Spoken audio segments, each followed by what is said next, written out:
Hello students, আজ আমরা করব স্কুল টেস্ট পেপারের 3 নম্বর যে স্কুলটা আছে 243 পাতায়, পেজ নাম্বার 243-এ 3 নম্বর যে স্কুলটা আছে আমাদের রানাঘাট আছে লালগোপাল হাই স্কুল। সেই স্কুলটা আজকে আমরা কিন্তু সমাধান করব, ফুল সমাধান করব, সম্পূর্ণ সমাধান করব। তোমরা সেই অবধি অবশ্যই থাকবে।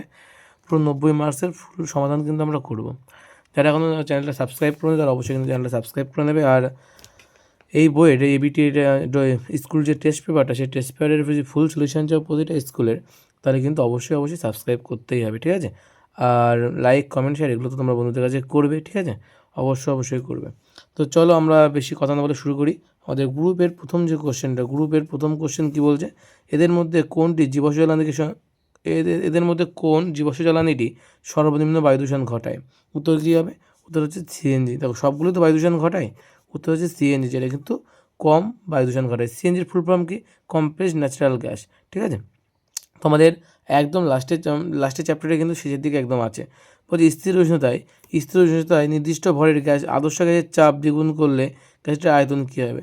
দেখো স্থির উষ্ণতা বলেছে মানে এখানে কিন্তু কী হবে? বয়লের সূত্রে অ্যাপ্লাই হবে। স্থির উষ্ণতা মানে এখানে বয়লের সূত্রে অ্যাপ্লাই হবে। আর বলছে নির্দিষ্ট ভরও বলে দিয়েছে, তাকে আদর্শ গ্যাসের চাপ দ্বিগুণ করছে, তাহলে আয়তন কী হবে? দেখো আমরা জানি চার্লসের সূত্র থেকে, বয়লের সূত্র থেকে আমরা জানি যে পিভি ইজ ইকুয়াল টু হচ্ছে কনস্ট্যান্ট, তাই তো? পিভি ইজ ইকুয়াল টু যদি কনস্ট্যান্ট হয় তাহলে P is equal to constant by V বলতে পারি আমরা, কনস্ট্যান্ট বাই ভি। তার মানে P1/V P2 is equal two কত হবে? ইজ ইকুয়াল টু আমরা বলতে পারি V2/V1 বলতে পারি আমরা, তাই তো? এখন বলছে যে নির্দিষ্ট চাপ দ্বিগুণ করছি, প্রাথমিক চাপ আমি যদি P1কে যদি P ধরি, তাহলে P2-র মান কত হবে? চাপ দ্বিগুণ হচ্ছে মানে 2P হয়ে যাচ্ছে। তাহলে বলছে যে গ্যাসের আয়তন কত গুণ হবে, তাই তো? তাহলে আমি প্রাথমিক আয়তন V1কে আমি ভি ধরেছি, তাহলে V2-র মান কত হয় সেটা দেখবো, ঠিক আছে? তাহলে মান বসাও। P1 মানে কত? P1 মানে P, আর P2 মানে হচ্ছে 2/P ইকুয়াল টু V2 মানে হচ্ছে V2কে V2 রাখলাম আর V1কে V করলাম, তাই তো? তাহলে এখান থেকে কাটাকাটি করলে 1/2 ইজ ইকুয়াল টু V2/V, তাই হবে। 1/2 ইজ ইকুয়াল টু V2/V হচ্ছে। তাহলে এখান থেকে যদি আমরা V2-র মান বের করতে চাই, তাহলে কীভাবে লিখবো? দেখো এখান থেকে আমরা কোনাগুনি গুণ করে V is equal two 2V2, তাহলে V2-র মান কত হবে? হাফ ইন্টু V1 বা V/2। V/2 মানে অর্ধেক হয়ে যাচ্ছে আয়তন, তাই তো? আয়তন কী হয়ে যাবে? অর্ধেক হয়ে যাবে।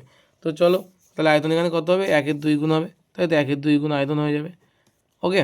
তারপরে বলেছে সিও গ্যাসের ন্যায় বাষ্পঘনত্ব বিশিষ্ট গ্যাসটি কি? সিও গ্যাসের ন্যায় বাষ্প ঘনত্ব বিশিষ্ট যে গ্যাসটা আমাদের আছে, সিওর বাষ্পঘনত্ব কত? আণবিক ভর কত হচ্ছে? কার্বনের 12 আর অক্সিজেনের কত? কার্বনের 12 আর অক্সিজেনের 16, তাই তো? তাহলে 12 + 16 মানে হচ্ছে 28, তাই তো? 12 + 16 মানে 28। তাহলে এটা যদি আণবিক ভর যদি 28 হয়, তাহলে আমাদের আণবিক ভর 28, আণবিক ভর মানে 2 × বাষ্পঘনত্ব, তাহলে বাষ্পঘনত্ব কত হবে? আণবিক ভর বাই 2 মানে 28/2 মানে হচ্ছে 14। তাহলে 14 বাষ্পঘনত্ব আছে এমন কোন গ্যাসটা আছে? নাইট্রোজেনের কিন্তু 14 হয়, তাই তো? ক্লোরিনের হবে না, হাইড্রোজেনের হবে না, অক্সিজেনের হবে না, তাহলে উত্তর হবে নাইট্রোজেন, ওকে। উত্তর কত হবে? উত্তর হবে কিন্তু নাইট্রোজেন। চলো নেক্সট কী বলছে দেখি। দৈর্ঘ্য প্রসারণ গুণাঙ্ক দেখা যায়, এটা কীভাবে দৈর্ঘ্য প্রসারণ গুণাঙ্ক দেখা যায়? কেবলমাত্র কঠিন পদার্থ, তরল পদার্থের ক্ষেত্রে দৈর্ঘ্য প্রসারণ গুণাঙ্ক দেখা যায় না, গ্যাসের ক্ষেত্রেও দেখা যায় না, তিনটের ক্ষেত্রেও দেখা যাবেই না, তাহলে কেবলমাত্র কঠিন পদার্থে, ঠিক আছে? কেবলমাত্র কঠিন পদার্থে অ্যান্সার। লেন্সের ফোকাস তল প্রধান অক্ষের সঙ্গে যে কোণ করে থাকে তার মান, লেন্সের ফোকাস তল প্রধান অক্ষের সঙ্গে কিন্তু 90 ডিগ্রি কোণ করে থাকবে, ঠিক আছে? 90 ডিগ্রি কোণ করে থাকে, কারণ আমরা জানি যে এটা যদি ফোকাস তল হয় তাই তার উপরে কিন্তু এটা লম্বভাবে থাকে। আমরা যদি এইভাবে বলতে পারি, এই যে এটা মনে করো একটা ফোকাস তল, তার উপরে কিন্তু হচ্ছে লম্বভাবে থাকে অবিলম্ব, তাই তো? আমাদের প্রধান অক্ষ যেটা, তাই তো? বা আমরা বলতে পারি লেন্স যদি আমি একটা আঁকি, এই ধরো আমি লেন্স আঁকলাম, তাই তো? তাহলে প্রধান অক্ষ কিন্তু এই লেন্সের সঙ্গে, লেন্স খারাপভাবে আছে, প্রধান অক্ষ কিন্তু এইভাবে আছে, 90 ডিগ্রি কোণ করেছে, ঠিক আছে? বলে যে 15 সেমি ফোকাস দৈর্ঘ্যের অবতল দর্পণ থেকে 22 সেমি দূরে বস্তু স্থাপন করলে প্রতিমের প্রকৃতি কী হবে? 15 সেমি ফোকাস দৈর্ঘ্য কত হচ্ছে? 15 সেমি। অবতল দর্পণ থেকে 22 সেমি দূরে বস্তু স্থাপন করা হয়েছে, তাহলে অবতল দর্পণ থেকে বেশি দূরত্বে আছে, তাহলে প্রতিবিম্বের প্রকৃতি কী হবে? তাহলে এক্ষেত্রে আমাদের কিন্তু ফোকাস দূরত্ব থেকে বেশি দূরত্বে বস্তু আছে, তাই তো? ফোকাস দূরত্ব থেকে বেশি দূরত্বে থাকলে বস্তু কিন্তু অবশ্যই ক্ষুদ্র হবে, ঠিক আছে? ক্ষুদ্র হবে, বৃহৎ হবে না, সমান হবে না, তাহলে বস্তু অবশ্যই সৎ এবং ক্ষুদ্র হবে, ঠিক আছে? ভালো করে দেখো, 15 সেমি দূরে ফোকাস দূরত্বের আমার অবতল আমাদের ফোকাস দূরত্ব 15 সেমি বলেছে, আর বলেছে যে বস্তুকে আমরা কোথায় স্থাপন করেছি, বস্তু স্থাপন করেছি আমরা 22 সেমি, অর্থাৎ ফোকাস দৈর্ঘ্য থেকে বেশি দূরত্বে আমরা বস্তু স্থাপন করেছি। অর্থাৎ ফোকাস অর্থাৎ বক্রতা কেন্দ্র থেকে বেশি দূরত্বে যদি বস্তু স্থাপন করা হয়, অর্থাৎ বক্রতা কেন্দ্রের পিছনে যদি বস্তু স্থাপন করা হয়, তাহলে সেক্ষেত্রে কিন্তু অবশ্যই প্রতিবিম্ব তৈরি হবে ফোকাস আর বক্রতা কেন্দ্রের মাঝে, তাই তো। এবং বস্তু প্রতিবিম্বের প্রকৃতি হবে সহজ, অবশিষ্ট এবং ক্ষুদ্রতর। সহজ, অবশিষ্ট এবং ক্ষুদ্রতর, অপশান এ হচ্ছে রাইট অ্যান্সার। ঠিক আছে, অপশান এ হচ্ছে রাইট অ্যান্সার। দেখিয়ে দিই তোমাদের একেবারে, দেখে নাও। এই যে বলেছে বস্তু যদি বক্রতা কেন্দ্রের পিছনে থাকে, অসীম হোক বা বক্রতা কেন্দ্রের পিছনে যাই হোক না কেন, তো সেক্ষেত্রে কিন্তু প্রতিবিম্ব কোথায় তৈরি হবে, প্রতিবিম্ব সহজ আর অবশিষ্ট হয় এবং ক্ষুদ্রতর হয়। ঠিক আছে, এখানে বলেছে 15 সেমি আমার কী বলেছে ফোকাস দৈর্ঘ্য, আর 22 সেমি দূরত্বে রেখেছি, তার মানে কি, মানে 15 সেমি দূরত্ব থেকে বেশি দূরত্বে, তাই তো। অর্থাৎ বক্রতা কেন্দ্রের পিছনে মানে আর এর পিছনে রাখা হয়েছে, তাই তো। তারপর বলেছে কি দেখো, বলেছে সমান্তর সমবায় দুটি রোধের R1 এবং R2 তুল্যাঙ্গ রোধ কত হবে। আমরা জানি R1 × R2 by R1 plus R2, অর্থাৎ অপশান বি হচ্ছে রাইট অ্যান্সার। যে ওয়াট বাই অ্যাম্পিয়ার এর একক কোন ধরনের, কোন এককের অনুরূপ হয়। ওয়াট আর ampere, P by I, V is equal to V I. আমরা জানি P is equal to V I, তাহলে আমরা V is equal to P by I বলতে পারি। তার মানে এটা কিন্তু ভোল্ট হবে, তাই তো। P is equal to watt মানে পি, আর অ্যাম্পিয়ার মানে আই, তাহলে পি বাই আই মানে এটা কি, এটা সমান তো ভি, তাহলে P is equal to V I আমরা জানি, তাহলে V is equal to P by I. তাহলে ভি হচ্ছে কিসের একক, ভি এর একক হচ্ছে ভোল্ট, উত্তর হচ্ছে ভোল্ট হবে। এগুলো কিন্তু এইভাবে করবে। কোনটি তেজস্ক্রিয়, কার্বন 12, অক্সিজেন 16, সোডিয়াম 23 আর কার্বন 14। ঠিক আছে, কোনটি কিন্তু তেজস্ক্রিয়, কার্বন 14, কার্বন 14 কিন্তু তেজস্ক্রিয়। ঠিক আছে, কার্বন 14 কিন্তু তেজস্ক্রিয় কী কাজে ব্যবহার করা হয়, এটা কিন্তু মনে রাখবে, কোনো পুরনো জিনিসপত্রের বয়স নির্ণয় করার জন্য কিন্তু এটা ব্যবহার করা হয়, কার্বন ডেটিং বলা হয়। ঠিক আছে, বলছে সাধারণ উষ্ণতায় যথাক্রমে তরল এবং কঠিন হ্যালোজেন কি। সাধারণ উষ্ণতায় তরল এবং কঠিন হ্যালোজেন, তরল এবং কঠিন, কঠিন হ্যালোজেন হচ্ছে আয়োডিন। ঠিক আছে, কঠিন হ্যালোজেন কী হবে, আয়োডিন, এর মধ্যে আছে, এর মধ্যে আছে, এবং ফ্লোরিন এবং আয়োডিন আছে। ঠিক আছে, তাহলে এটা উত্তর কী হবে, এটা কিন্তু ব্রোমিন এবং আয়োডিন। তরল হচ্ছে ব্রোমিন, ব্রোমিন তরল হয়, আর আয়োডিন কিন্তু কঠিন হয়। কোন যৌগটির ক্ষেত্রে অষ্টক সূত্র উল্লঙ্ঘিত হয়, কোন যৌগটির ক্ষেত্রে অষ্টক সূত্র উল্লঙ্ঘিত হয়, LiH, সোডিয়াম ক্লোরাইড, NaF, আর হচ্ছে KCl। ঠিক আছে, এটা কোনটার ক্ষেত্রে কিন্তু আমাদের অষ্টক সূত্র উল্লঙ্ঘিত হয়, LiH, অর্থাৎ হচ্ছে লিথিয়াম হাইড্রাইড। ঠিক আছে, এর ক্ষেত্রে কিন্তু অষ্টক সূত্র লঙ্ঘিত হয়। তারপরে কি বলেছে দেখো, তারপরে বলেছে যে জলের তড়িৎ বিশ্লেষণে ক্যাথোডে 22.4 লিটার গ্যাস উৎপন্ন হলে অ্যানোডে উৎপন্ন গ্যাসের আয়তন কত হবে। জলের তড়িৎ বিশ্লেষণে ক্যাথোডে 22.4 লিটার গ্যাস উৎপন্ন হচ্ছে, তাহলে অ্যানোডে গ্যাসের উৎপন্ন গ্যাসের আয়তন কত হবে। চলো দেখে নাও উত্তরটা কী হবে। দেখো, জলে যদি তড়িৎ বিশ্লেষণ করি, তাহলে আমরা যে দুটো গ্যাস পাবো সেটা হচ্ছে কী কী, সেটা হচ্ছে হাইড্রোজেন এবং অক্সিজেন। আমরা হাইড্রোজেন এবং অক্সিজেন গ্যাস পাবো। ঠিক আছে, মনে রাখবে, হাইড্রোজেন পাবো এবং অক্সিজেন গ্যাস পাবো। এখানে আমরা হাইড্রোজেনটা পাবো, হচ্ছে ক্যাথোডে আমাদের হাইড্রোজেন উৎপন্ন হয়, ক্যাথোডে আমাদের হাইড্রোজেন উৎপন্ন হয়, অ্যানোডে কিন্তু কি অক্সিজেন উৎপন্ন হয়। তাহলে এখানে বলেছে দেখো প্রশ্নে যে ক্যাথোডে এত লিটার গ্যাস উৎপন্ন হলে অ্যানোডে কত আয়তনের গ্যাসের আয়তন কত হবে। তাহলে মনে রাখবে এদের অনুপাত হয় 2:1 অনুপাত। তাহলে এখন বলছে যে ক্যাথোডে যেটা হচ্ছে সেটা যদি হচ্ছে 22.4 হয়, 22.4 লিটার হয়, ক্যাথোডে যেটা উৎপন্ন সেটা যদি 22.4 লিটার, তাহলে অ্যানোডে যেটা উৎপন্ন হয় তার এটার অর্ধেক হবে, এটা তাহলে 11.2 লিটার হবে। কিন্তু এটা উত্তর কত হবে, 11.2 লিটার। কী করে করলাম, আমরা ক্যাথোডে হাইড্রোজেন উৎপন্ন হয় এবং ক্যাথোডে হাইড্রোজেন উৎপন্ন হবে এবং অ্যানোডে গিয়ে অক্সিজেন উৎপন্ন হয়, তাই তো। কারণ আমরা জানি যে জলের তড়িৎ বিশ্লেষণ করলে ক্যাথোডে এবং অ্যানোডে যে গ্যাসগুলো উৎপন্ন হয়, হাইড্রোজেন এবং অক্সিজেন গ্যাসের অনুপাত হচ্ছে 2:1। অর্থাৎ দুই অণু যদি 2 আয়তন যদি হাইড্রোজেন উৎপন্ন হয়, তাহলে 1 আয়তন অক্সিজেন, তাহলে এর অর্ধেক এটা হবে। তাহলে এটা যদি বলে যে আমরা এটা বলে দিয়েছি 22.4 লিটার উৎপন্ন হয়েছে, তাহলে অক্সিজেন কতটা হবে, এর অর্ধেক হবে 11.2 লিটার। ওকে, 11.2 লিটার কিন্তু অক্সিজেন উৎপন্ন হবে। বলছে কোন আর্দ্র অ্যামোনিয়াকে শুষ্ক করতে ব্যবহার হয়, কোন আর্দ্র অ্যামোনিয়াকে শুষ্ক করতে ব্যবহার করা হয়, ক্যালসিয়াম অক্সাইড, CaO, তাই তো। বলছে কোন পদ্ধতিতে জিঙ্ক ধাতু নিষ্কাশন করা হয়, জিঙ্কের ধাতুকে নিষ্কাশন করা হয় কিন্তু হচ্ছে আমাদের শত বিজারণ পদ্ধতি, থার্মিট পদ্ধতি, তড়িৎ বিজারণ আর কার্বন বিজারণ পদ্ধতিতে। ঠিক আছে, এটা কিন্তু কী হবে, এটা কিন্তু আমাদের কার্বন বিজারণ পদ্ধতিতে কিন্তু জিঙ্ক ধাতুকে নিষ্কাশন করা হয়। তারপরে কি বলেছে, সরলতম অ্যালকাইনের সংকেত কী, সরলতম অ্যালকাইন কোনটা, ইথিন, ইথাইন, হচ্ছে ইথেন আর মিথেন। কী হবে উত্তর, ইথাইন কিন্তু আমাদের সরলতম অ্যালকাইন। ঠিক আছে, ইথাইন কার নাম, অ্যাসিটিলিনের নাম, যে অ্যাসিটিলিনের নাম হচ্ছে C2H2। ঠিক আছে, অ্যাসিটিলিন। ঠিক আছে, এটা কিন্তু আমাদের সরলতম অ্যালকাইন। অ্যালকাইন মানে 3টে বন্ধন থাকবে, তাহলে H বন্ড সি, দেখে না উত্তরটা কী হবে, H bond C, triple bond C bond H, এটাই কিন্তু আমাদের এর গঠন, ঠিক আছে, সলতম অ্যালকাইনের। বলছে কার্বনবিহীন একটি জ্বালানির উদাহরণ তো যার তাপন মূল্য খুব বেশি, যার মধ্যে কোনো কার্বন নেই, তাপন মূল্য খুব বেশি হলো হাইড্রোজেন, ঠিক আছে, শুরু উত্তর কী হবে, হাইড্রোজেন কিন্তু, ঠিক আছে। তারপরে কি বলেছে না, বডি স্প্রেতে থাকা ড্যাশ গ্যাস হলো গ্রিন হাউস গ্যাস, বডি স্প্রেতে কী থাকে, হাইড্রোক্লোরোকার্বন, মনে থাকবে কী থাকে, হাইড্রোক্লোরোকার্বন, এটা এখানে লিখে দিচ্ছি, হাইড্রো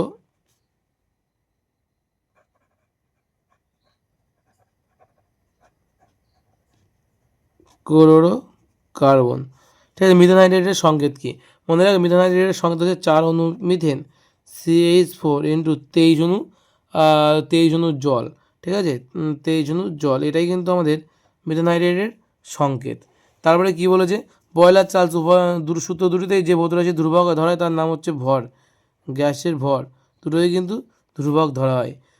4 গ্রাম হাইড্রোজেন গ্যাসের জন্য আদর্শ গ্যাস সমীকরণটি লেখো।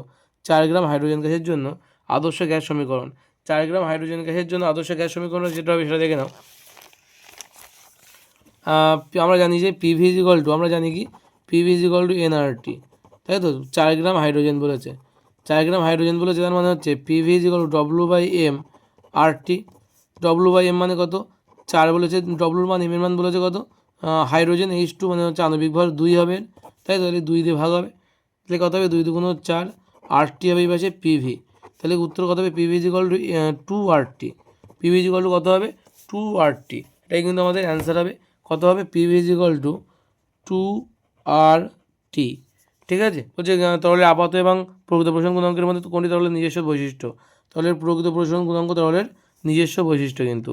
বলছে বিভিন্ন গ্যাসের ক্ষেত্রে আয়তন প্রসারণ গুণাঙ্কের মান বিভিন্ন হয়, বলছে সত্য না মিথ্যা, বিভিন্ন গ্যাসের ক্ষেত্রে আয়তন প্রসারণ গুণাঙ্কের মান বিভিন্ন, এটা কিন্তু সত্য,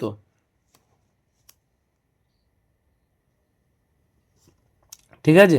নেক্সট কি বলেছে, 10 সেমি ফোকাস দৈর্ঘ্য বিশিষ্ট একটি উত্তল লেন্স বস্তু সমান সাইজের প্রতিবিম্বকরণ করলে বস্তু দূরত্ব কত হবে। 10 সেমি ফোকাস দৈর্ঘ্য বিশিষ্ট একটি উত্তল লেন্স কী করছে, বস্তু সমান সাইজের প্রতিবিম্বকরণ করছে, তাহলে 10 সেমি যদি ফোকাস দৈর্ঘ্য, তাহলে আমরা কোন ক্ষেত্রে বস্তু সমান সাইজের প্রতিবিম্বকরণ করে, মনে রাখবে 2f দূরত্ব থাকলে, কোন দূরত্ব থাকলে, 2f দূরত্ব থাকলে, আর এফের মান কত বলে দিয়েছে, এফের মান 10 বলে দিয়েছে, তাহলে 2 গুণ 10 মানে 20 সেন্টিমিটার দূরত্বে কিন্তু একমাত্র বস্তুর আকারের সমান প্রতিবিম্ব গঠন করা সম্ভব, কোথায়, 20 সেমি দূরত্বে, ঠিক আছে, কারণ 10 সেমি ফোকাস দৈর্ঘ্য বলেছে, তাহলে এটা উত্তর হবে 20 সেমি, ঠিক আছে। তারপর নেক্সট কী বলেছে, বলছে রামধনু বা রংধনু শুদ্ধ না অশুদ্ধ বর্ণালী, রামধনু হচ্ছে অশুদ্ধ বর্ণালী, ঠিক আছে, রামধনু বা রংধনু কি অশুদ্ধ বর্ণালী। তারপরে কি বলেছে, এটি পরিবাহী দৈর্ঘ্য স্থির রেখে প্রস্থ হচ্ছে দ্বিগুণ করলে রোধাঙ্কের কী পরিবর্তন হবে, রোধাঙ্কের কিন্তু কোনো রকম পরিবর্তন হবে না। বলছে গৃহস্থলীর বর্তনীতে লাইফ তার ছাড়া বাকি তার দুটি কী কী, লাইফ তার ছাড়া একটা হচ্ছে আর্থিং তার, একটা হচ্ছে আর্থিং তার, একটা হচ্ছে নিউট্রাল তার, একটা হচ্ছে আর্থিং, একটা হচ্ছে নিউট্রাল, নিউট্রাল। তারপরে বলো যে পরমাণু নিউক্লিয়াস থেকে কি একই সঙ্গে আলফা কণা এবং বিটা কণা নির্গত হওয়া সম্ভব, একই সঙ্গে একটা সেম টাইম আমাদের আলফা কণা এবং বিটা কণা নির্গত হওয়া সম্ভব নয়, একই সঙ্গে কিন্তু নির্গত হয় না। সূর্য এবং নক্ষত্রমণ্ডলের বিরাট শক্তির উৎস কী, নিউক্লিয় সংযোজন, সূর্য এবং নক্ষত্রমণ্ডলের বিরাট শক্তির উৎস হচ্ছে নিউক্লিয় সংযোজন, নিউক্লিয় সংযোজন, ঠিক আছে। চলো নেক্সট কোশ্চেন কী বলছে দেখো, ছক মেলাতে হবে। নেক্সট কোশ্চেন বলছে যে বামের স্তম্ভের সঙ্গে ডানের স্তম্ভ মেলাও, এটি ক্ষারীয় মৃত্তিকা ধাতু, এটা ক্ষারীয় মৃত্তিকা ধাতু হচ্ছে ক্যালসিয়াম 2.11.1, ঠিক আছে। তারপরে কি বলেছে, এটা চ্যালকোজেন মৌল, এটা চ্যালকোজেন মৌল, এটা অ্যালুমিনিয়ামের সংকর ধাতু, আর তারপরে ধাতু সক্রিয়তা শ্রেণীতে হাইড্রোজেনের নিচে কে আছে, ঠিক আছে। তো এটি চ্যালকোজেন মৌল কী হবে, এটা চ্যালকোজেন মৌল হচ্ছে সেলেনিয়াম, কী উত্তর হবে, সেলেনিয়াম। বলছে অ্যালুমিনিয়ামের সংকর ধাতুর নাম, অ্যালুমিনিয়ামের সংকর ধাতু হচ্ছে ম্যাগনেলিয়াম, ম্যাগনেলিয়াম। আরটা বলেছে ধাতু সক্রিয়তা শ্রেণীতে H2 এর নিচে আছে কপার, ঠিক আছে, 2.11.4, ওকে। তারপর বলেছে দৈনন্দিন জীবনে ব্যবহৃত এমন দুটি পদার্থের নাম লেখো যার একটি সমযোজী অপরটা তড়িৎযোজী, এমন এই দুটি পদার্থের নাম, যার মধ্যে একটি তড়িৎযোজী, একটা হচ্ছে সমযোজী। একটা হচ্ছে আমাদের দৈনন্দিন জীবনে ব্যবহার করি জল, আর একটা হচ্ছে খাদ্য লবণ বা নুন বলি আমরা জানি, খাদ্য লবণ। তারপরে কি বলেছে, একটি ক্ষারীয় ক্ষারীয় মৃদু তড়িৎ বিশ্লেষ্য পদার্থের নাম বলো। ক্ষারীয় মৃদু তড়িৎ বিশ্লেষ্য পদার্থ NH4OH, অ্যামোনিয়াম হাইড্রোক্সাইড। উত্তর কী হবে, অ্যামোনিয়াম হাইড্রোক্সাইড বা NH4OH। ঠিক আছে, এটা কিন্তু আমাদের একটা ক্ষারীয় মৃৎ ধাতু। তড়িৎ বিশ্লেষণে কোন শক্তিতে রূপান্তরিত হয়? তড়িৎ বিশ্লেষণে অবশ্যই তড়িৎ শক্তি কনভার্টেড টু হচ্ছে তোমার রাসায়নিক শক্তি। তড়িৎ শক্তি কোথায় রূপান্তরিত হয়? রাসায়নিক শক্তিতে রূপান্তরিত হয়। উচ্চ উষ্ণতায় ম্যাগনেসিয়ামের সঙ্গে নাইট্রোজেনের বিক্রিয়ায় যে যৌগ উৎপন্ন হয় তার নাম কি? তার নাম হচ্ছে ম্যাগনেসিয়াম নাইট্রাইট, Mg3n। কালকে যে স্কুলটা করেছিলাম আমরা Mg3n2, কালকে যে স্কুলটা করেছিলাম সেই স্কুলে কিন্তু এই কোশ্চেনটা ছিল যে উচ্চ উষ্ণতায় ম্যাগনেসিয়ামের সঙ্গে নাইট্রোজেনের বিক্রিয়ায় কী যৌগ উৎপন্ন হয়? উত্তর হবে ম্যাগনেসিয়াম নাইট্রাইট। ঠিক আছে, তারপরে বলেছে হেবার পদ্ধতিতে অ্যামোনিয়া প্রস্তুতিতে কোন অনুঘটক ব্যবহৃত হয়? হেবার পদ্ধতিতে অ্যামোনিয়া প্রস্তুতিতে কোন অনুঘটক ব্যবহার করা হয়? মানে লোহা ব্যবহার করা হয়। ঠিক আছে, লৌহচূর্ণ বা লোহা। তারপরে বলেছে রূপোর টাকা কোন গ্যাসের সংস্পর্শে এলে কালো হয়ে যাবে? রূপোর টাকা হাইড্রোজেন সালফাইড H2S গ্যাসের সংস্পর্শে এলে কিন্তু কালো হয়ে যায়। ঠিক আছে, কপার এবং ম্যাগনেসিয়ামের মধ্যে কোনটি পিতলে আছে? কপার কিন্তু পিতলে পাওয়া যায়। মিথেনে C বন্ড কোণের মান কত? 109°28'। 109°28'। ঠিক আছে, বলছে হাইড্রোজেন বিন একটি জৈব যৌগের নাম বলো যার মধ্যে কোনো হাইড্রোজেন নেই কিন্তু জৈব যৌগ হচ্ছে কার্বন টেট্রাক্লোরাইড। পরীক্ষায় এটা আসে, খুব ভালো প্রশ্ন এটা। এলপি সিলিন্ডারের দুর্গন্ধযুক্ত পদার্থ যেটা থাকে তার নাম কি? তার হচ্ছে ইথাইল মারক্যাপটান।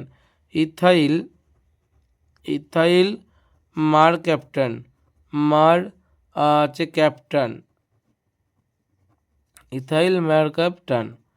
ঠিক আছে, তো নেক্সট কোশ্চেন কী বলছি দেখো। নেক্সট কোশ্চেন বলছে গ্রুপ সি এর যে কোশ্চেনগুলো সেই কোশ্চেনগুলো কী বলছে দেখে নাও। গ্রুপ সি এর কোশ্চেন বলছে স্থিতিশীল উন্নয়ন কাকে বলে, লক্ষ্য কী? দেখে নাও উত্তরটা কী হবে। এসেছে স্থিতিশীল উন্নয়নের ধারণা।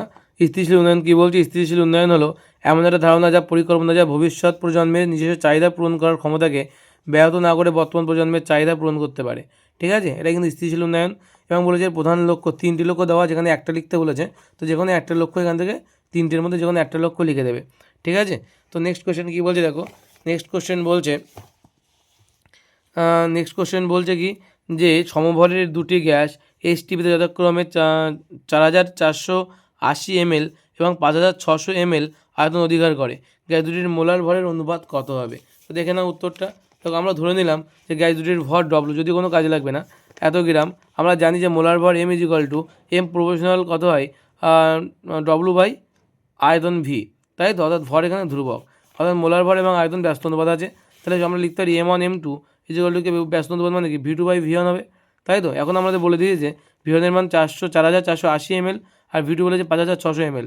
এবার মানগুলো এখানে বসালে কাটাকাটি যাচ্ছে কত, এটা কিন্তু 1120 দিয়ে একেবারে কাটাকাটি যাবে, 5/4 হবে। তো উত্তর কত হবে? 5/4। ঠিক আছে, এটার উত্তর কত হবে তাহলে? এটার উত্তর কিন্তু হবে 5/4। তো আমাদের M1 আর M2 অনুপাত চেয়েছে, এটা উত্তর হবে 5/4। ঠিক আছে, এটার উত্তর কত হবে তাহলে? 5:4। ঠিক আছে, তারপরে বলেছে কি স্থির চাপে 300 কেলভিন উষ্ণতায় কোনো গ্যাসকে কোন তাপমাত্রায় ঠান্ডা করলে ওর আয়তন প্রাথমিক আয়তনের 1/3 গুণ হবে। দেখে নাও, আমরা জানি চার্লসের সূত্র অনুসারে, তাকে এখানে বলেছে না স্থির চাপে, তাই এখানে কী অ্যাপ্লাই করবো আমরা? চার্লসের সূত্র অ্যাপ্লাই করব। ঠিক আছে, তো চার্লসের সূত্র অনুসারে আমরা কী জানি? T1 বলেছে 300 কেলভিন, V1 আমি ধরে নিলাম P1 মানে V, আর V2 বলেছে কত, তার 1/3 অংশ, অর্থাৎ V × 1/3। তাহলে T2 মান কত হবে? আমরা জানি V1/T1 = V2/T2। মান বসাও, V1 এর জায়গায় V, T1 এর জায়গায় 300, V2 মানে কত? V2 মানে V/3 বসিয়ে দিলাম, আর T2 এর জায়গায় T2 বসালাম। এখন V/3কে কায়দা করে লিখলাম, V/3 লিখলাম কিন্তু T2, VV কেটে যাচ্ছে, 3 দিয়ে 300 কাটলে তলায় 100 হয়, তাই তো। তাহলে T2 T2 100 100, তাহলে T2 মান কত হচ্ছে? 100 কেলভিন, মানে 100 থেকে 273 যদি বাদ যায় তাহলে -173°C কিন্তু আমাদের অ্যান্সার হবে। ঠিক আছে, নেক্সট কোশ্চেন কী বলছে দেখো। নেক্সট কোশ্চেন বলছে যে একটি গাড়ির হেডলাইটে কী ধরনের দর্পণ ব্যবহার করা হয় এবং কেন? একটি গাড়ির হেডলাইটে কী ধরনের দর্পণ ব্যবহার করা হয়? অধিবৃত্ত দর্পণ ব্যবহার করা হয়। কেন ব্যবহার করা হয় দেখে নাও। এই যে বলেছে যে বিশেষ ধরনের অবতল দর্পণ যা হলো অধিবৃত্ত দর্পণ, যা মোটর গাড়ির হেডলাইটে ব্যবহার করা হয়। এই ধরনের দর্পণের ফোকাসে যদি হেডলাইটের বাতি রাখা হয় ওই দর্পণে প্রতিফলিত আলোক রশ্মিগুচ্ছ সমান্তরাল রশ্মিগুচ্ছে পরিণত হয় এবং বহুদূরের যানবাহন এবং বস্তুকে স্পষ্টভাবে আলোকিত অবস্থায় দেখা যায়। জ্যোতির্বিদ্যার এই অবধি লিখলেই হবে, ঠিক আছে, এই অবধি লিখলেই কিন্তু হবে, ঠিক আছে, এখান থেকে এই অবধি লিখতে হবে, ঠিক আছে। তো নেক্সট কোশ্চেন কী বলছে দেখো, নেক্সট কোশ্চেন বলছে যে কোনো মাধ্যমে আলোর বেগ এত হলে ওই মাধ্যমে প্রতিসরাঙ্ক কত হবে। তো দেখে নাও, কোনো মাধ্যমে আলোর বেগ ওই মাধ্যমে প্রতিসরাঙ্ক জানতে চাইছে। তো কীভাবে করবো, আমরা জানি যে মিউ ইজ ইকুয়াল টু কি c/v, তাই তো। সি মানে কত 3 × 10⁸ মিটার পার সেকেন্ড। আর তলায় কী বলে দিয়েছে, কোনো মাধ্যমে আলোর বেগ বলে দিয়েছে, আচ্ছা প্রতিসরাঙ্ক বের করতে বলেছে, আচ্ছা মিউর মান বের করতে বলেছে, আর কোনো মাধ্যমে আলোর বেগ সেটাও বলে দেওয়া আছে 2 × 10⁸। 2 × 10⁸ বসালাম, 10⁸ কেটে গেল, এটা শূন্যস্থানে আলোর বেগ, এটা হচ্ছে যে কোনো মাধ্যমে আলোর বেগ, এটার মান বলে দেওয়া আছে, আর এটার মান বলে দেওয়া ছিল না, ওটা আমরা জানি তো, শূন্যস্থানে আলোর বেগ 3 × 10⁸ মিটার পার সেকেন্ড। তাহলে 3/2 মানে কত 1.5, তাহলে উত্তর কত হবে, প্রতিসরাঙ্কের মান 1.5 হবে, ঠিক আছে। প্রতিসরাঙ্কের মান তাহলে কত হবে 1.5, ওকে। তারপরে কত বলেছে এখানে, এই উত্তরটা কত হয়েছিল -173°C, ওকে। তারপরে কী বলেছে দেখো, বলেছে ডায়নামো এবং বৈদ্যুতিক মোটরের মধ্যে পার্থক্য লেখো।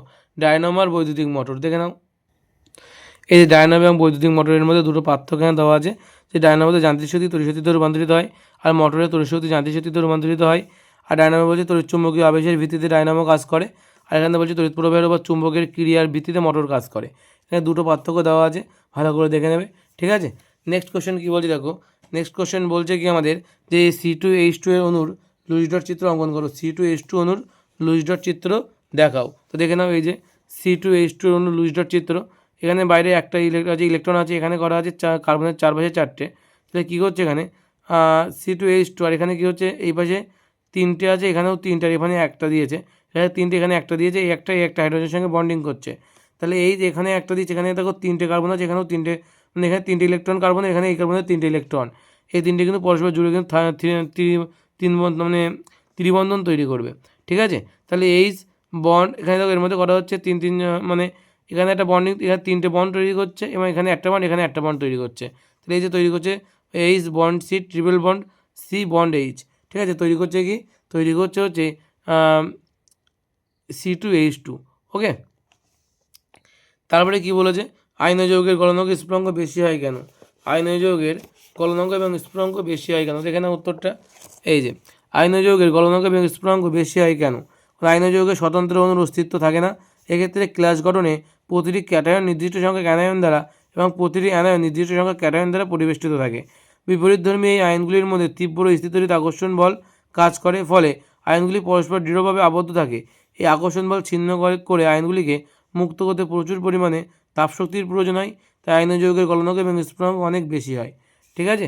খুব ভালো প্রশ্ন কিন্তু এটা কিন্তু খুব ভালো একটা প্রশ্ন, এটা কিন্তু মুখস্থ করে ফেলবে।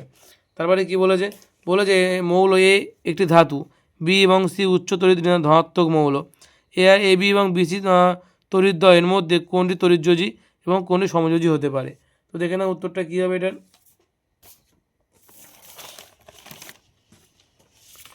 এই যেখানে কি বলছে দেখো, বলছে কী বলছে এ বি যৌগ, প্রথমে আমরা এ বি যৌগ নিয়ে দেখব। আমাদের বলেছে এ বি এবং বিসি যৌগদ্বয়ের মধ্যে কোনটা তড়িৎযোজী কোনটা সমযোজী। তো বলছে এ বি যৌগ, বলছে এখানে এ ধাতু এবং বি হচ্ছে উচ্চ তড়িৎ ধনাত্মক, হচ্ছে অধাতু, তড়িৎ ধনাত্মক, অর্থাৎ এটা একটা অধাতু বলতে পারি আমরা। ধাতু এবং অধাতুর মধ্যে বিক্রিয়ায় ইলেকট্রন আদান প্রদানের মাধ্যমে তড়িৎযোজী বা আয়নীয় যৌগ গঠিত হয়, ঠিক আছে। তাহলে আমাদের এ বি হচ্ছে তড়িৎযোজী যৌগ। আর একটা কী বলেছে বিসি যৌগ, যেখানে বি এবং সি উভয়ই কিন্তু উচ্চ তড়িৎ ধনাত্মক, এটা ধনাত্মক হবে, এটা ঋণাত্মক না, তড়িৎ ধনাত্মক মৌল বা অধাতু। এই দুটি অধাতুর মধ্যে ইলেকট্রন জোড় গঠনের মাধ্যমে সমযোজী যৌগ গঠিত হয়, কিন্তু সমযোজী যৌগ কিন্তু গঠিত হয়, ঠিক আছে। তারপরে কি বলছি দেখো, তারপরে বলেছে যে পরীক্ষাগারে N2 গ্যাস প্রস্তুতের নীতি এবং সমিত সমীকরণটি লেখো, ঠিক আছে। তো দেখো কি বলছে, তো দেখো সত্যটা দেখে নাও, নীতি বা সত্য মানে একই জিনিস, নীতি বা সত্য একই জিনিস। তা বলছে এখানে প্রয়োজনীয় রাসায়নিক পদার্থ অ্যামোনিয়াম ক্লোরাইড NH4Cl আর সোডিয়াম নাইট্রেট NaNO2। সত্য কী বলছে, পরীক্ষাগারে সমান আণবিক ওজন অনুপাতে অ্যামোনিয়াম ক্লোরাইড এবং সোডিয়াম নাইট্রেটের ঘন দ্রবণের মিশ্রণকে সতর্কভাবে তাপ প্রয়োগ করলে প্রথমে অ্যামোনিয়াম নাইট্রেট এবং সোডিয়াম ক্লোরাইড উৎপন্ন হয়, পরে অ্যামোনিয়াম নাইট্রেট সঙ্গে বিভিন্ন নাইট্রেট সঙ্গে সঙ্গে তাপের প্রভাবে বিশিষ্ট হয়ে নাইট্রোজেন এবং জল উৎপন্ন করে, ঠিক আছে। এখানে বিক্রিয়াটা করে দেখিয়ে দিয়েছে, বিক্রিয়া কিন্তু মুখস্থ করতে হবে জলের মতো, ঠিক আছে। এটা কিন্তু অবশ্যই মুখস্থ করে ফেলবে। তারপরে কি বলেছে দেখো, তারপরে বলেছে যে খোলা বাতাসে কপার বা কপারের ধাতু সংখ্যা নির্মিত পাত্রের উপর সবুজ ছোপ পড়ে কেন, ঠিক আছে। তো দেখে না উত্তরটা কি বলছে। উত্তরটা বলছে তামার ক্ষয়, যে আর্দ্র বায়ুর সংস্পর্শে দীর্ঘদিন তামা বা তামার সংঘাতধাতু নির্মিত বস্তু রাখলে প্রথমে বস্তুর উপর কিউপ্রিক অক্সাইডের শুষ্ক আস্তরণ পড়ে। বলছে পরে অক্সাইডের আস্তরণটি বায়ুর অক্সিজেন, কার্বন ডাইঅক্সাইড এবং জলীয়বাষ্পের সঙ্গে বিক্রিয়ায় সবুজ বর্ণের ক্ষারীয় কপার কার্বনেটে পরিণত হয়, ফলে সেটির আস্তরণটি সবুজ বর্ণ ধারণ করে। এবং এই বিক্রিয়াটি কিন্তু অবশ্যই লিখে দিতে হবে, এবং এই পর্যন্ত লিখলে খুব ভালো হয়।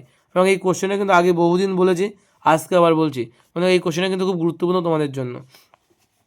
তারপর নেক্সট কোশ্চেন কী বলছে দেখো, বলছে দস্তার পাত্রে কপার সালফেট দ্রবণ রাখা যায় না কেন। দেখে নাও দস্তার পাত্রে কেন কপার সালফেট দ্রবণ রাখা যায় না।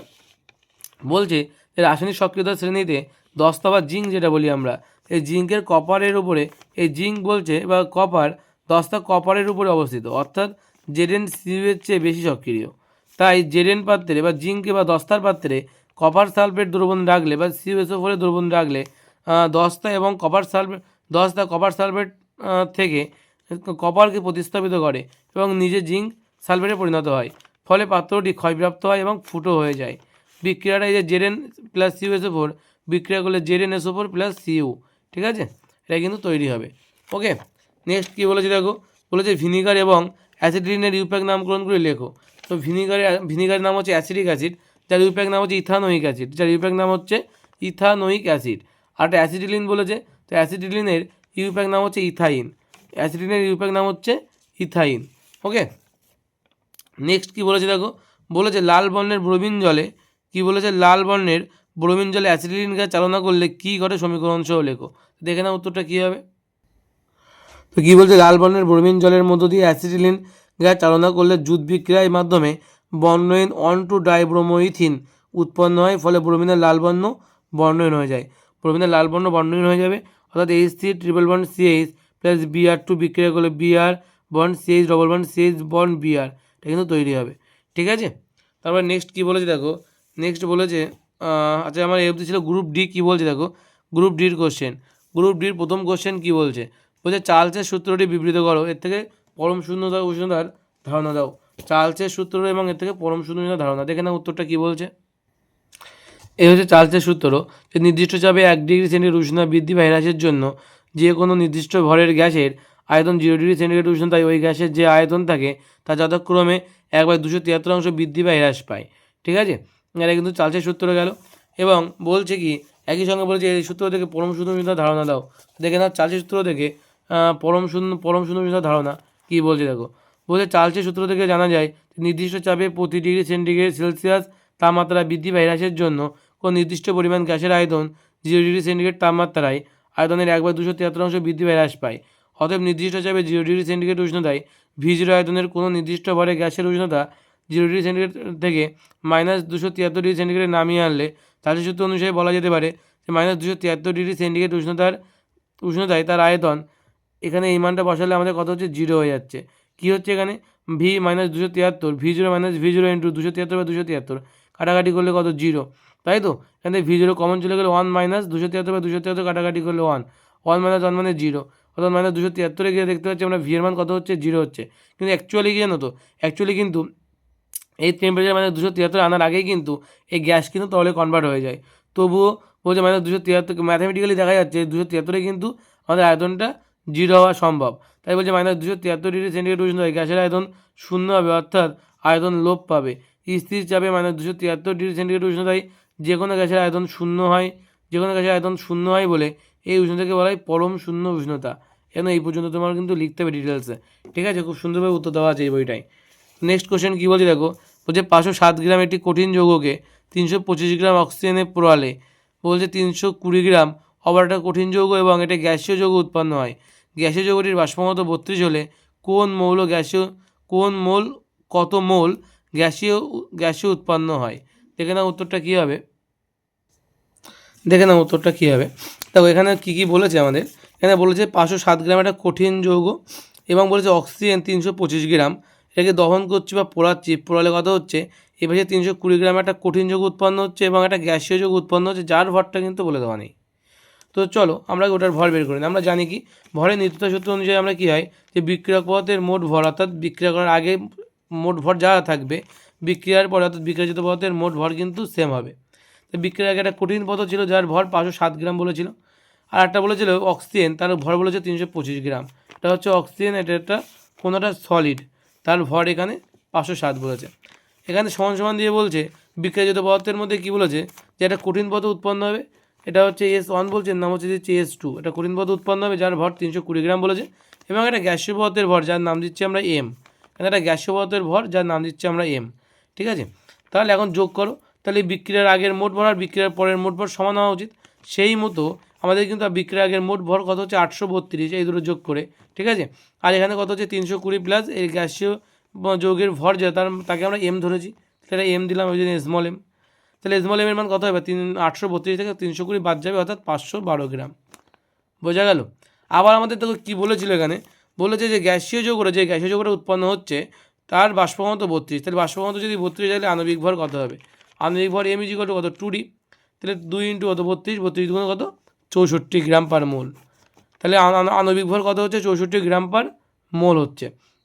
তাহলে মোল সংখ্যা নির্ণয় করবো কী করে আমরা, তাহলে মোল সংখ্যা নির্ণয়, তাহলে মোল N = কি গ্যাসটির ভর বাই আণবিক ভর, গ্যাসটির ভর এক্ষুনি বেরোলো কত 512 গ্রাম, আর আণবিক ভর কত 64, তাহলে 512কে 64তে ভাগ করলে দেখা যাচ্ছে 8 উত্তর হচ্ছে। তাহলে মোল সংখ্যা কত হচ্ছে 8, তাহলে উত্তর কত হবে, তাহলে বলছে গ্যাসটির কত মোল গ্যাসে উৎপন্ন হবে গ্যাসীয় যৌগ, এটা হবে 8 মোল। ঠিক আছে, 8 মোল। ঠিক আছে, এটা হবে 8 মোল, এখানে মোল দিতে হবে 8 মোল। ওকে, নেক্সট কোশ্চেন দেখো কী বলছে।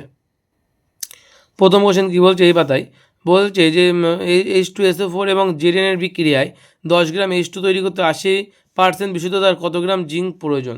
দেখে নাও উত্তরটা কী বলছে রায়মেটিন বইতে। বলছে যে H2SO4 এবং Zn এর বিক্রিয়ায় 10 গ্রাম হাইড্রোজেন পেতে হলে 80% বিশুদ্ধতার কত গ্রাম Zn এর প্রয়োজন।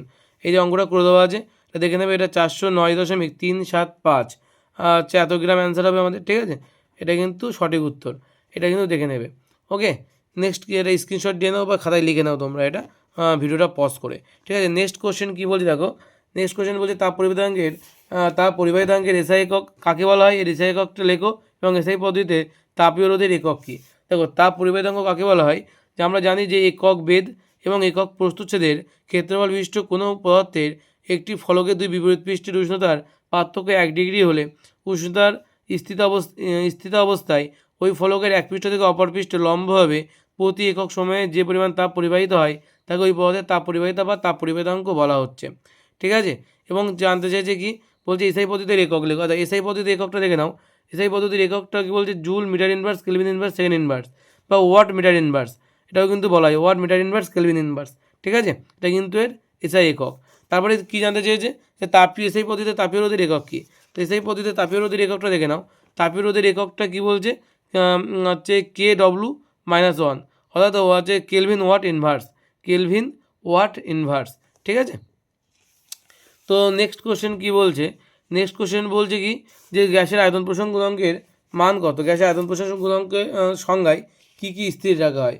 গ্যাসের আয়তন প্রসারণ গুণাঙ্কের সংজ্ঞায় কী কী স্থির রাখা হচ্ছে দেখো, এই যে গ্যাসের আয়তন প্রসারণ গুণাঙ্কের সংজ্ঞা বলছে চাপ স্থির রেখে, তাহলে চাপ স্থির রাখা হচ্ছে। আর কি বলছে কোনো নির্দিষ্ট পরিমাণ গ্যাসের উষ্ণতা 1 ডিগ্রি 0 ডিগ্রি থেকে নির্দিষ্ট পরিমাণ বলেছে, অর্থাৎ নির্দিষ্ট ভর, এখানে ভরটাও কিন্তু কনস্ট্যান্ট আছে। ঠিক আছে, তাহলে কী কী স্থির রাখা হচ্ছে, চাপ এবং ভর, এই দুটোকে কিন্তু স্থির রাখা হচ্ছে।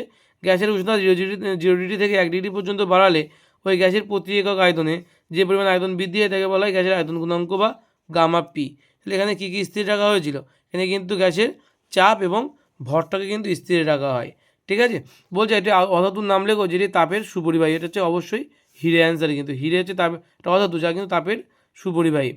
উত্তল লেন্সের সাহায্যে কীভাবে এই সৎ বিবর্ধিত প্রতিবিম্ব গঠনের লেখচিত্র অঙ্কন করে এই ধর্মকে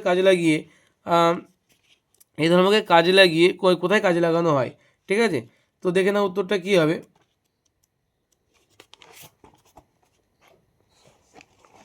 এই যে বলছে যে প্রতিবিম্বের অবস্থান কোথায় হবে, এফ এবং টুয়েফের মধ্যবর্তী স্থানে যদি হয় তাহলে বলছে সেক্ষেত্রে আমরা সৎ অবশিষ্ট এবং বস্তু অপেক্ষা আকারে বড় অর্থাৎ বিবর্ধিত প্রতিবিম্ব কিন্তু আমরা পাই। এই চিত্রটা কিন্তু তোমাদের রাখতে হবে, যে এফ এবং টিউবের মাঝে বস্তু রাখতে হবে এবং প্রতিবিম্ব কিন্তু টিউবের বাইরে হবে, প্রতিবিম্ব তৈরি হবে এবং আকারে কিন্তু একটু বড় হবে এবং কিন্তু বুঝতে পারছো সৎ হবে এবং অবশিষ্ট হবে, অবশিষ্ট মানে উল্টে যাবে, ঠিক আছে। আর সৎ কী হয়, যেদিকে বস্তু থাকবে তার উল্টো দিকে যদি প্রতিবিম্ব তৈরি হয় তাকে আমরা সৎ বলি, আর যেদিকে বস্তু সেই একই দিকে যদি প্রতিবিম্ব তৈরি হয় তাকে আমরা অসৎ বলি, ঠিক আছে।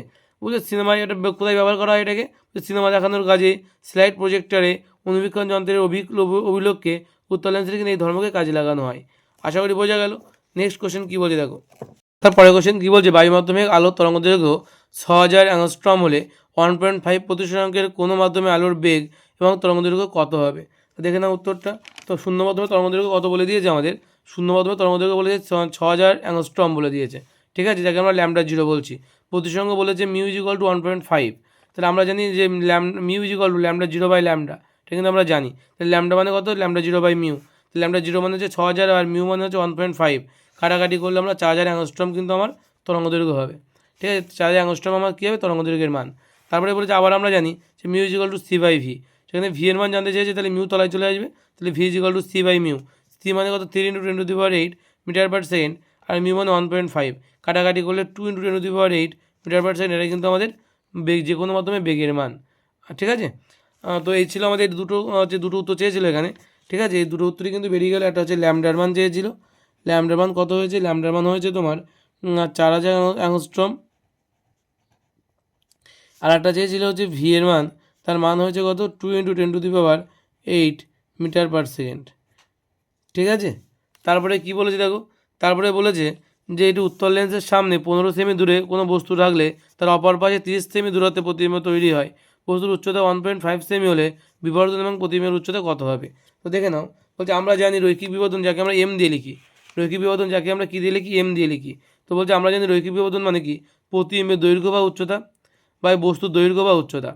প্রতিবিম্বের দৈর্ঘ্যকে আমরা বলছি ভি, আর বস্তু দৈর্ঘ্য, প্রতিবিম্বের দৈর্ঘ্যকে আমরা বলছি ভি, আর বস্তু দৈর্ঘ্যকে আমরা বলছি ইউ, আর প্রতিবিম্বের উচ্চতাকে আমরা বলছি আই, এবং বস্তুর উচ্চতাকে আমরা বলছি ও। ও মানে কিন্তু এখানে অবজেক্ট, ঠিক আছে। ও মানে এখানে কিন্তু অবজেক্ট, আর মানে ইমেজ,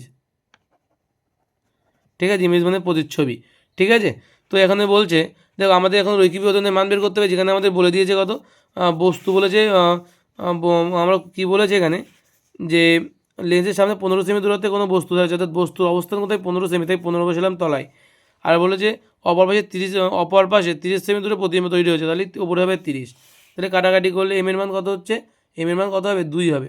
কাটাকাটি করলে এম এর মান কত হবে, 2। তাহলে রৈখিক বিবর্ধনের মান কিন্তু বেরিয়ে গেল। তাহলে আবার এম ইজ ইকুয়াল টু আমরা ইমেজ বাই অবজেক্ট করবো, তাহলে M is equal to image by object I by O, তাই তো। এখন এখানে বলেছে দেখো, এখানে আমাদের একটা লাইন বলে দিয়েছে যে বস্তুর উচ্চতা 1.5 সেমি, ওকে। বস্তুর উচ্চতা যদি 1.5 সেমি, তাহলে অবজেক্টের হাইট 1.5, তাহলে ইমেজ কত হবে, তাহলে আমাদের 1.5 দুগুণ কত, 3, তাহলে ইমেজের মান কত হবে, 3 সেমি। তাহলে আমাদের বস্তুর দৈর্ঘ্য কত হবে, প্রতিবিম্বের দৈর্ঘ্য হচ্ছে আমার 3 সেমি হবে, ঠিক আছে। তারপরে কি বলেছে দেখো, তারপরে বলেছে যে শূন্যস্থানে আলোক রশ্মির বিচ্ছুরণ হয় না কেন। দেখে না উত্তরটা কী হবে। নেক্সট কোশ্চেন কী বলছে, শূন্যস্থানে আলোর বিচ্ছুরণ হয় না কেন। দেখে নাও শূন্যস্থানে আলোর বিচ্ছুরণ হয় কি, বলছে শূন্যস্থানে বিভিন্ন বর্ণের আলোক রশ্মি একই বেগসহ গতিশীল থাকে, তাই শূন্যস্থানে সাদা বা অন্য কোনো বহুবর্ণী আলোর বিচ্ছুরণ কিন্তু ঘটে না, ঠিক আছে। তারপরে কি বলছে দেখো, তারপরের কোশ্চেন বলেছে যে কোনো পরিবাহীতে তড়িৎ প্রবাহের ফলে উৎপন্ন তাপ পরিবাহীর রোধ প্রবাহমাত্রা, তড়িৎ প্রবাহের মাত্রা এবং তড়িৎ প্রবাহের সময়ের ওপর কীভাবে নির্ভরশীল। অর্থাৎ এটা অ্যাকচুয়ালি জুলের সূত্র জানতে চাইছে, ঘুরিয়ে বলেছে, সরাসরি জুলের সূত্র না বলে একটু ঘুরিয়ে বলেছে। তো দেখে নাও উত্তরটা কীভাবে লিখতে হয়। জুলের সূত্র বলেছে, জুলের সূত্র দেখে নাও, 1 নম্বর দিয়ে আছে এই যে, এখানে বলেছে দেখো কী কী বলেছে আমাদের। একবার বলেছে তড়িৎ প্রবাহমাত্রার সঙ্গে সম্পর্ক বর্গের সমানুপাতিক।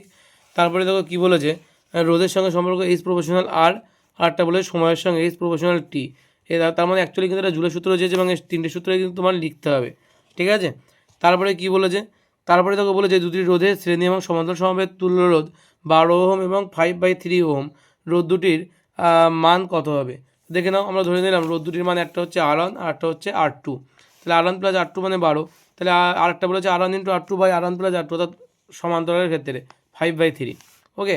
তাহলে কত হবে, R1 × R2 / R1 + R2 মানে তো 12, তো এখানে 12 বসালাম, এটার জায়গায় 12 বসিয়ে দিলাম। এর মান 5/3, কাটাকাটি করলাম, 3 × 4 = 12, তলায় তলায় কাটাকাটি করা যায়, সমান সমান থাকলে 3 × 4 = 12, 3 × 4 = কত, 20। তাহলে R1 × R2 এর মান কত হচ্ছে, 20। এখানে R2 এর মান বের করলে 20/R1 হচ্ছে। আমাদের 20/R1 যে R2 মানটা সেটা যদি আমি 1 নম্বর সমীকরণে বসিয়ে দিই তাহলে R1 প্লাস R2 ছিল, R2 জায়গায় 20/R1 বসালাম ইকুয়াল টু 12।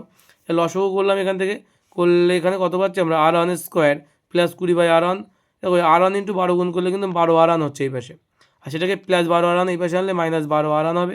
এখানে R1 square minus 12R1 plus 20 equal to 0। এখান থেকে 20 ভাঙিয়ে 12 করতে মিডল টার্ম ব্রেক করলাম, 10 দুগুণ 20, 10 আর 2 12, তাহলে minus 10R1 minus 2R1 plus 20। এখান থেকে R1 স্কোয়ার মাইনাস 10R1, এখান থেকে আমরা যদি কমন চলে যাবে R1, তাহলে R1 মাইনাস 10, এখান থেকে মাইনাস 2 কমন চলে যাচ্ছে, তাহলে R1 প্লাস মাইনাসে মাইনাস 10, তাহলে একটা হচ্ছে R1 মাইনাস 10, একটা হচ্ছে R1 মাইনাস 2 ইকুয়াল টু 0। তাহলে এখান থেকে দেখো কত হচ্ছে R1 মাইনাস 10 ইকুয়াল টু 0, দুটোর গুণফল 0 হলে এক একটা প্রত্যেকে আলাদা আলাদা করে 0, তাহলে R1 minus 10 equal to 0, R1 minus 2 equal to 0। R1 এর মান একবার আসছে 10 আর একবার আসছে 2, তাই তো। তাহলে আমরা একবার দেখবো যখন R1 এর মান যখন 10 তখন R2 এর মান কত হবে, 12 থেকে 10 বাদ যাবে মানে 2 ওহম হবে। আর যখন R1 এর মান যখন 2 ওহম তখন কিন্তু R2 এর মান কত হবে, 12 থেকে 2 বাদ দিলে 10 ওহম। ঠিক আছে, দুটোই কিন্তু অ্যান্সার হবে। ঠিক আছে, 10 আর 2 অ্যাকচুয়ালি 10 আর 2 কোনটা কি বলার দরকার নেই, রোধ দুটো হচ্ছে একটা 10 ওহম, একটা 10 ওহম হবে আর একটা হচ্ছে 2 ওহম হবে। ঠিক আছে, কোনটা R1 কোনটা R2 বলার দরকার নেই। ঠিক আছে, তারপরে নেক্সট কোশ্চেন কী বলেছে, 5 ওহম অভ্যন্তরীণ রোধ এবং 2 ভোল্ট তড়িৎচালক বল বিশিষ্ট একটি তড়িৎ কোষকে 15 ওহম রোধের সঙ্গে যুক্ত করা হলো, কোষের প্রেরণাদ্বয়ের মধ্যে বিভব প্রভেদ কত হবে। সেই জন্য আমরা জানি কি, আমরা জানি E ইজিক্যাল টু তড়িৎচালক বল E equal to I into capital R plus small r।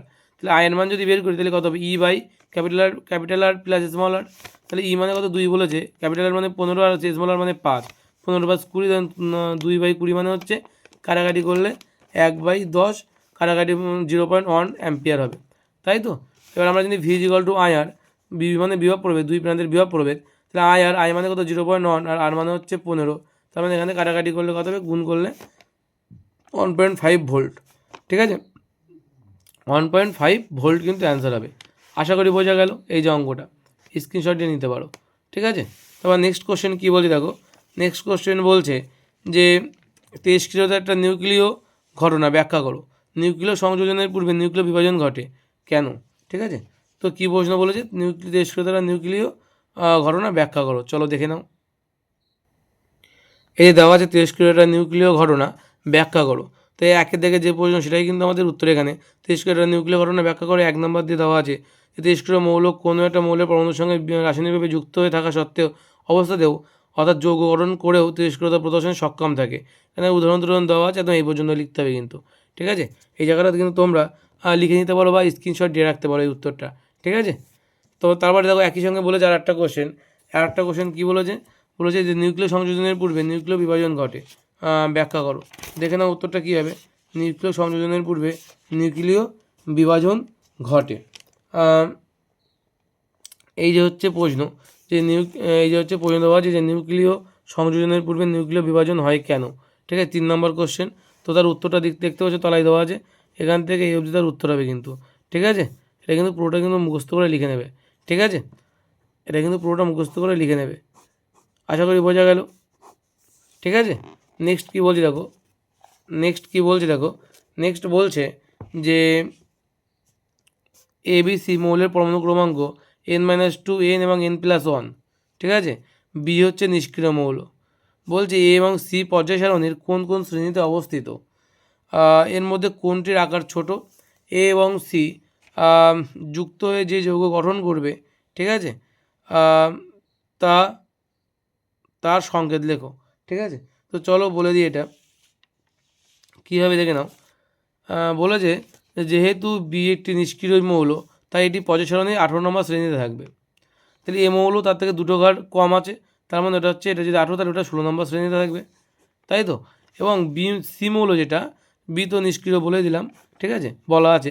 R C বলছে n+1, অর্থাৎ ও হচ্ছে 18-র পরে 19 মানে তো 19 নম্বর তো শ্রেণী হয় না, মানে সেটা পরের পর্যায়ের 1 নম্বর শ্রেণী, অর্থাৎ সে কিন্তু 1 নম্বর শ্রেণীতে থাকবে। এখন বলছে এটা হলো প্রথম কোনটা কোন শ্রেণীতে থাকবে বলে দিলাম। তারপরে বলছে কি, বলছে এর মধ্যে কোনটির আকার ছোট। ওকে, চলো, আকার ছোট মানে কি, পারমাণবিক ব্যাসার্ধ যার কম তার আকার ছোট, অর্থাৎ যার শ্রেণী সংখ্যা কম হবে। এখানে দেখো এটা হচ্ছে কত বলেছে, 18 নম্বর শ্রেণীতে আছে, এটাকে এ মৌল বলেছে তার থেকে 2 ঘর আগে, আর সি হচ্ছে তার 1 ঘর পরে, তার মানে 2 ঘর আগে কে আছে, এ মৌল। তাই বলছে সি মৌলটি এ এর পরবর্তী পর্যায়ে থাকায় সি ইলেকট্রন কক্ষপথের সংখ্যা এর চেয়ে কিন্তু একটু বেশি, তাই সি এর আকার বড় এবং এ এর আকার কিন্তু ছোট হবে। ঠিক আছে, তারপরে কি বলেছে, তারপরে বলেছে দেখো এ আর সি যুক্ত হয়ে যে যৌগ গঠন করে তার সংকেত লেখো। আচ্ছা, এ আর সি যুক্ত হচ্ছে, তাহলে সি মৌল 1 নম্বর শ্রেণীতে অবস্থিত হয়, এর যোজ্যতা হচ্ছে 1, আর এ মৌলটি 16 নম্বর শ্রেণীতে অবস্থিত হয়, যোজ্যতা কত হবে? 2 হবে। ঠিক আছে, তাহলে নির্ণয় সংকেত কত হবে? তাহলে এর যোজ্যতা ওর ঘরে যাবে, ওর যোজ্যতা এর ঘরে আসবে, তাহলে এর যোজ্যতা কত হবে? মানে এর যে যোজ্যতা সি পাবে তাহলে C2 হবে, আর এ তো এ পাবে সি এর যোজ্যতা, তাহলে A1, তাহলে C2A1 বা C2A, এটাই কিন্তু নির্ণয় সংকেতটা হবে। আশা করি বোঝা গেল। তারপরে দেখো কী বলেছে, বলেছে যে কোন ধরনের মৌলের আয়নাইজেশন শক্তি সর্বোচ্চ। প্রথমত তো যদি পার্টিকুলার কোনো মৌলের কথা বলে তাহলে উত্তর হবে হিলিয়াম, আর কোন ধরনের মৌল বলেছে লিখবো 18 নম্বর শ্রেণী, কারণ হিলিয়াম নিজেও 18 নম্বর শ্রেণীর মধ্যে অন্তর্গত, নিষ্ক্রিয় মৌল। লিথিয়াম, সোডিয়াম, পটাশিয়াম মৌলগুলির আয়নন শক্তির মানের ঊর্ধ্বক্রমে সাজানো, এগুলো লিথিয়াম বড়, তারপর সোডিয়াম, তারপর পটাশিয়াম। ঠিক আছে, বলছে সব পরিবাহী তড়িৎ বিশ্লেষ্য নয়, কিন্তু সব তড়িৎ বিশ্লেষ্য পরিবাহী ব্যাখ্যা করো। আর পরিবাহী এবং তড়িৎ বিশ্লেষ্যের মধ্যে দুটি পার্থক্য লিখতে বলছে। তো দেখে নাও উত্তরটা কী হবে। বলে সব তড়িৎ বিশ্লেষ্য পদার্থ সব তড়িৎ বিশ্লেষ্য তড়িৎ পদার্থ তড়িৎ পরিবাহী, কিন্তু সব তড়িৎ পরিবাহী তড়িৎ বিশ্লেষ্য নয়, ব্যাখ্যা করো। এখান থেকে এই প্রশ্নের উত্তরটা এখানে সবটা কিন্তু লিখতে হবে। ঠিক আছে, এটা স্ক্রিনশট দিয়ে নিতে পারো তোমরা। ঠিক আছে, আর একটা কী বলেছে দেখো, আর একটা বলেছে আমাদের, আর একটা কী প্রশ্ন বলে, পরিবাহী এবং তড়িৎ বিশ্লেষের মধ্যে পার্থক্য। তো চলো এটাও বলে দিই, পরিবাহী এবং তড়িৎ বিশ্লেষের মধ্যে অনেকগুলো পার্থক্য আছে। এই যে তোমরা এর থেকে পছন্দ মতো দুটো লিখে নেবে। ঠিক আছে, অনেকগুলো পার্থক্য দেওয়া আছে, স্ক্রিনশট দিয়ে রাখতে পারো, পরে ধীরে সুস্থে লিখবে। ঠিক আছে, তারপর নেক্সট কোশ্চেন কী বলছে, বলছে স্পর্শ পদ্ধতিতে সালফিউরিক অ্যাসিডের প্রস্তুতি আলোচনা করো। ঠিক আছে, স্পর্শ পদ্ধতিতে, ওকে দেখে নাও। এই যে স্পর্শ পদ্ধতি দেওয়া আছে, ঠিক আছে, স্পর্শ পদ্ধতির নীতি এবং 4টে বিক্রিয়া করে দেখানো আছে পরপর। ঠিক আছে, এটাই কিন্তু আমাদের স্পর্শ পদ্ধতিতে চেয়েছে, মানে এইটা পুরোটা লিখতে হবে। দেখো তারা মারা আছে অলরেডি। ঠিক আছে, অর্থাৎ এটা খুব খুব গুরুত্বপূর্ণ, কিন্তু আগেও কিন্তু বহুবার এটা কিন্তু দেখেছি, এটা কিন্তু কমন কোশ্চেন একটা। ঠিক আছে, তারপরে বলছে তড়িৎ বিশ্লেষ্য পলিমারগুলি পরিবেশ দূষণ ঘটায় না কেন। তড়িৎ বিশ্লেষ্য পলিমারগুলি পরিবেশ দূষণ ঘটায় না কেন, আর একই সঙ্গে আছে ব্যাখ্যা করতে বলছে এটার, এবং টেবলনের মনোমারের নাম কি। তো টেবলনের মনোমারের নাম হচ্ছে ইথিলিন, ওই টেট্রাফ্লুরো ইথিলিন। টেবলনের মনোমার হচ্ছে টেট্রাফ্লুরো ইথিলিন। তো এই হচ্ছে আমাদের প্রশ্ন, যে তড়িৎ বিশ্লেষ্য পলিমারগুলি পরিবেশ দূষণ ঘটায় না, উদাহরণসহ ব্যাখ্যা করো। তো এটা 3 নম্বর কোশ্চেন। চলো পরের পাতায় আছে 3 নম্বর কোশ্চেনে কী বলছে দেখো, যে তড়িৎ বিশ্লেষ্য পলিমার প্রাকৃতিক পরিবেশে উপস্থিত বিভিন্ন অণুজীব যেমন ব্যাকটেরিয়া, ছত্রাক ইত্যাদি থেকে নিঃসৃত এনজাইমের উপস্থিতিতে রাসায়নিক বিক্রিয়ার মাধ্যমে বিশ্লিষ্ট হয়ে সলতম যৌগের অণুতে যেমন কার্বন ডাইঅক্সাইড বা জলে রূপান্তরিত হয়। জৈব বিনাশিকতার ফলস্বরূপ মৌলগুলির প্রকৃতিতে স্বাভাবিকভাবেই আবর্তিত হতে থাকে, ফলে প্রাকৃতিক ভারসাম্য বজায় থাকে। যেমন খড়, কাগজ, তুলো, কাঠ প্রভৃতি সেলুলোজ সমৃদ্ধ উদ্ভিদ উৎস থেকে প্রাপ্ত পলিমারগুলি সবই জৈব ভঙ্গুর বা পচনশীল। প্রকৃতিতে উপস্থিত বিভিন্ন ব্যাকটেরিয়া, ছত্রাক তাদের বিভিন্ন এনজাইমের সাহায্যে সেলুলোজকে বিশ্লিষ্ট করে, তাই এটি পচে গিয়ে পরিবেশের সঙ্গে মিশে যায়, ফলে পরিবেশ দূষণ ঘটে না। ঠিক আছে, এটা কিন্তু লিখে দেবে, খুব সুন্দর করে গুছিয়ে লেখা আছে এখানে। ঠিক আছে, তো নেক্সট কোশ্চেন কী বলছে দেখো, নেক্সট কোশ্চেন বলছে যে C2H5OH এর মধ্যে Al2O3 দেওয়া আছে। অ্যাকচুয়ালি এটা একটু ভুল লেখা আছে, এটা Al2O3 হবে না। ঠিক আছে, বলছে এর মধ্যে কী দিতে Br2CCl4, এবং বলছে আর এটা দিলে বি উৎপন্ন হবে, আর হচ্ছে H2 এবং NI দিলে কী উৎপন্ন হবে বলছে, এবং 350 ডিগ্রি সেন্টিগ্রেড তাপমাত্রা যদি দেওয়া যায় তাহলে কী তৈরি হবে বলছে, সি উৎপন্ন হবে। C2H5OH এর মধ্যে কী দিতে বলছে, এর মধ্যে বলছে Al2O3, তো এটা একটু ভুল লেখা আছে, Al2O3 হবে না। আমি পুরো বিক্রিয়া তোমাদের দেখিয়ে দিচ্ছি। এই যে এই কোশ্চেনে দিতে চেয়েছে, কিন্তু সেটা ভুল করে লিখে ফেলেছে। গাঢ় H2SO4 এবং 170 ডিগ্রি থেকে 180 ডিগ্রি সেন্টিগ্রেড তাপমাত্রা দেবে, দিলেই তৈরি হবে। তোমাদের বইয়ের উত্তরের সঙ্গে যদি দেখতে চাই আমি, তাহলে কিন্তু উত্তরগুলো C2H4ই উৎপন্ন হবে কিন্তু, এবং এখানে এটা দিয়েছে এবং উৎপন্ন হবে C2H4, তার মানে কি, তার মানে এটা কিন্তু মাঝখানে যেটা Al2SO4 দেওয়া আছে, সরি Al2O3 দেওয়া আছে, ওটা কিন্তু মনে হচ্ছে ভুল দেওয়া আছে। তোমরা যদি কনফার্ম হও যে ওটা সঠিক, তাহলে কিন্তু অবশ্যই কমেন্টে জানাবে। ঠিক আছে, তো আমরা যতদূর জানি যে এখানে তৈরি হবে, এটাকে বলছে ঠিক আছে, যে C2H4 তৈরি হবে।